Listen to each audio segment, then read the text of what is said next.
$500 a month. That's what you tell yourself you start investing. Next month, when things calm down, when the debt is lower, when you actually understand how any of this works. You are 25. You have a job. You have excuses.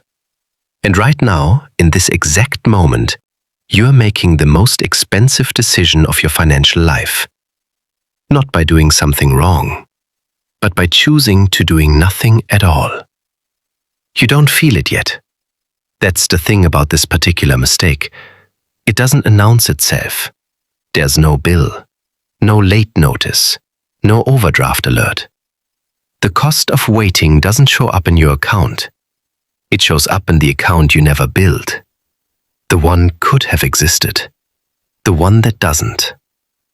This is the story of the gap. Not the gap between rich and poor.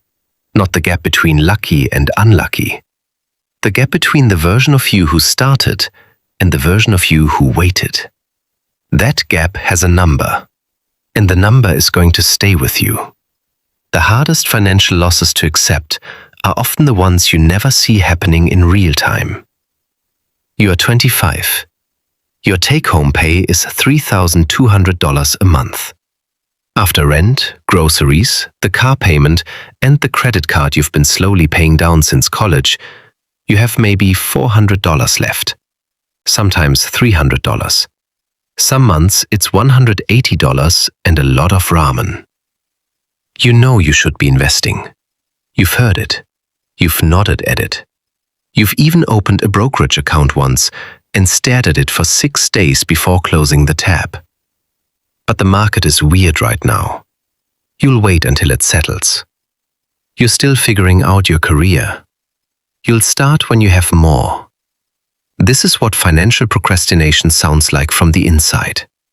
Completely reasonable, completely logical, completely costly.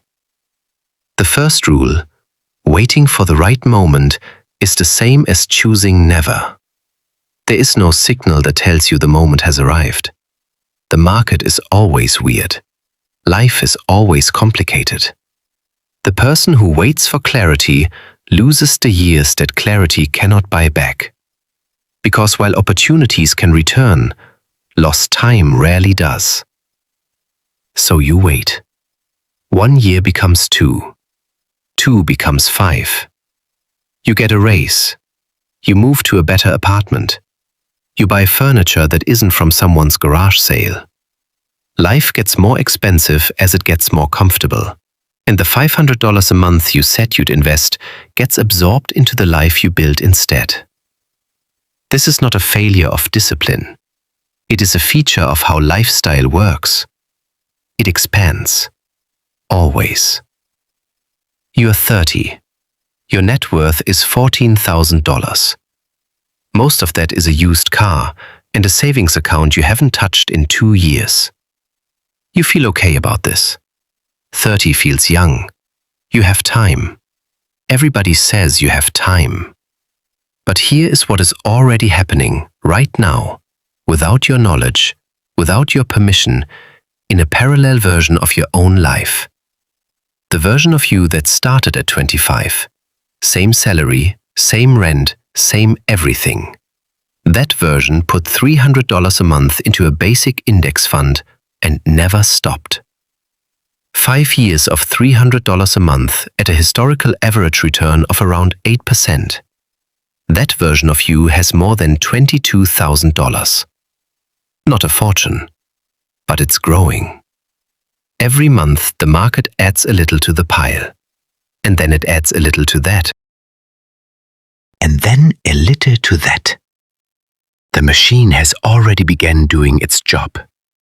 Your machine is still sitting idle. The second rule. Compounding doesn't care about your intentions. It only counts the years you actually showed up. Every year you wait is not a year you lose. It's a year the machine runs without you. And the machine never stops. It just runs for someone else. You are 32. Then something finally shifts. You read something. You watch something.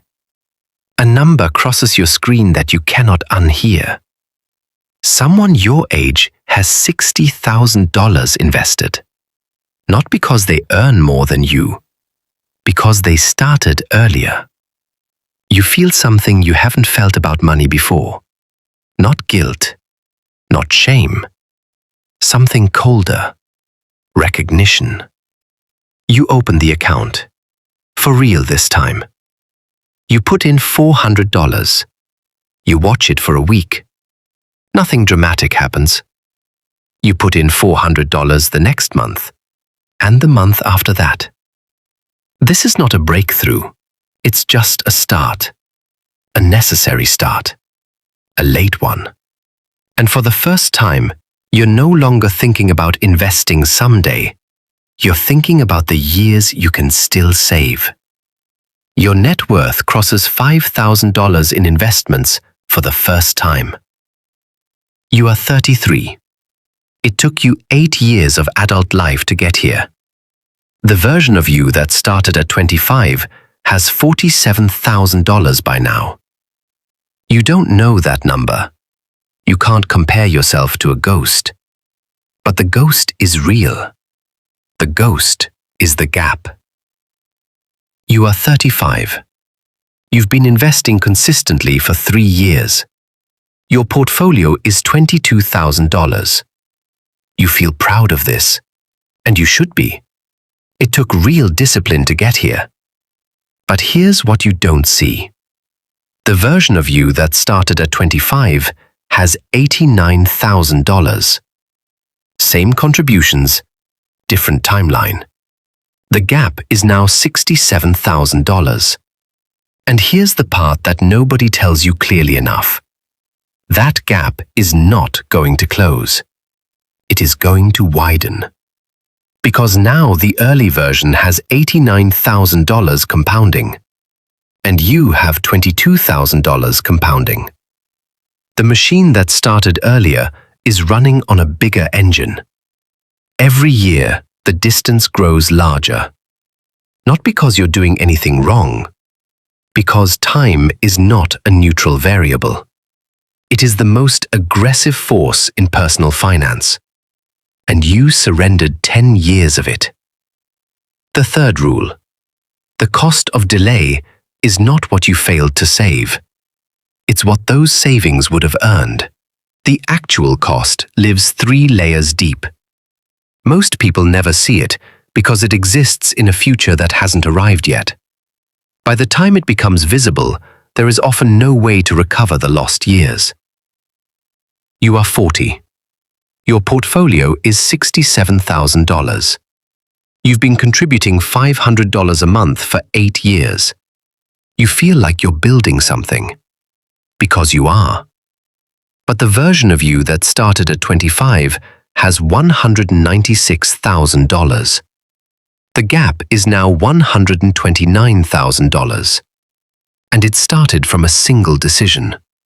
Or the absence of one. Here is the number that will stay with you. If both versions of you invest $500 a month from their respective start dates until age 65, assuming a consistent 8% average annual return, the version that started at 25 retires with approximately $1.37 million. The version that started at 35 retires with approximately $741,000. The gap is $629,000.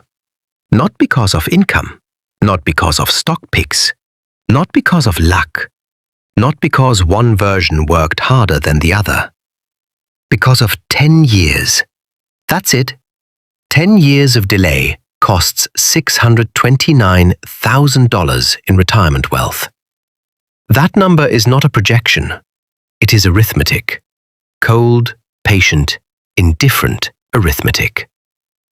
The shift. You stop thinking of investing as something you do when you have money. You start thinking of it as something that makes money exist. The contribution is not the point. The time is the point. You are 45. Your portfolio is $148,000. Real money. Real proof of years of effort. The version of you that started at 25 has $338,000. The gap has grown to $190,000. You do the math one afternoon and you sit very still afterward. Not panicking, just understanding. Truly understanding. For the first time, you feel the full weight of what a decade of waiting actually meant. Not as a concept, as a number, as a life. You start doing what people do when they realize they're behind. You increase contributions. You cut things. You max out the 401k. You open a Roth IRA. You become aggressive in a way that would have been unnecessary if you'd started earlier. And here is the dark irony. The urgency you feel now, the urgency that's actually changing your behavior, could have been manufactured at 25 with a single decision. But urgency doesn't arrive on schedule. It arrives when the math finally becomes undeniable. The fourth rule. Catching up is possible, but it is never free. To reach the same retirement number as someone who started 10 years earlier, you don't just contribute more. You have to contribute significantly more. A 20-year-old who wants to retire a millionaire needs to save roughly $95 a month. A 40-year-old chasing the exact same target needs over $1,000 a month. 10 times harder. Not because the market changed, because the time didn't. You are 50. Your portfolio is $287,000. You have 15 years left until retirement. The version of you that started at 25 has $530,000. The gap is $243,000, and it has been growing the entire time. Every year, both portfolios grow, but the bigger one grows faster. That is the power of compounding. Percentage gains applied to a larger base produce larger absolute results. The gap doesn't shrink because you get serious. It widens because the machine that started earlier has been compounding for much longer. But something else is happening at 50 that matters. You are starting to feel the difference between someone who has options and someone who has obligations. The version of you that started at 25 is beginning to think about what they want retirement to look like. The version that waited is thinking about whether retirement is even possible on their desired timeline. That is not a small distinction. That is the entire texture of how the last decade of your career feels. The fifth rule. Money buys time. Not things, not status, not experiences. Time. The person with $530,000 at 50 has choices the person with $287,000 does not have. They can slow down. They can change careers without fear. They can weather a layoff. The gap is not just financial. It is existential. It is the difference between a life with options and a life with obligations. And as retirement draws closer, those differences become harder to ignore. The shift happens when you stop measuring wealth in dollars and start measuring it in degrees of freedom. How many bad days can you absorb? How many years can you walk away? How many decisions can you make because you want to, not because you have to? You are 55. Your portfolio has crossed $400,000. You've worked hard to get here. You've sacrificed things. You've been disciplined in a way 25-year-old you never was. And you should feel proud. But the version of you that started at 25 has $714,000. The gap is $314,000, and it is still growing. You have 10 years left. The machine is running at full speed. But so is theirs. And theirs has a 10-year head start. You are 60. Your portfolio is $564,000. The version that started at 25 has $970,000. You are 5 years from retirement. The math is visible now. It's final, not theoretical. You will retire with real money, meaningful money, but not the same money. Never the same money. At this stage, the consequences of every earlier financial decision are fully visible. Here is what nobody tells you about this moment. The $406,000 gap is not the only cost. There is a second cost that never shows up in any calculator. It's the cost of the years between 35 and 55 when you were contributing aggressively because you had to. The vacations you didn't take. The risks you didn't take in your career because you needed the income. The stress that sat quietly beneath everything because the numbers weren't where they needed to be. That cost has no dollar amount, but it was real. The sixth rule: financial regret doesn't arrive in a single moment. It accumulates quietly, like interest, in the opposite direction. You don't feel it until you do the math, and then you feel all of it at once. The shift. You stop asking what you should have done. You start asking what the person who is 25 right now should know. And the answer is not a strategy, not a fund, not a rate of return. The answer is simpler and harder than any of that. Start. Not next month, not when the market settles, not when the debt is lower. Now, with whatever you have, even if it's $50, even if it feels pointless, even if nothing dramatic happens for years. Because the biggest advantage is rarely brilliance. It's simply time. Because that is how the machine works. Slowly, then all at once. The first years are boring. The second decade is interesting. The third decade is the point. But you cannot reach the third decade without surviving the first. And you cannot start the first decade from 10 years in the future. You are 65. You retire with $741,000. It is more than most people have. It is less than you would have had. You know the number.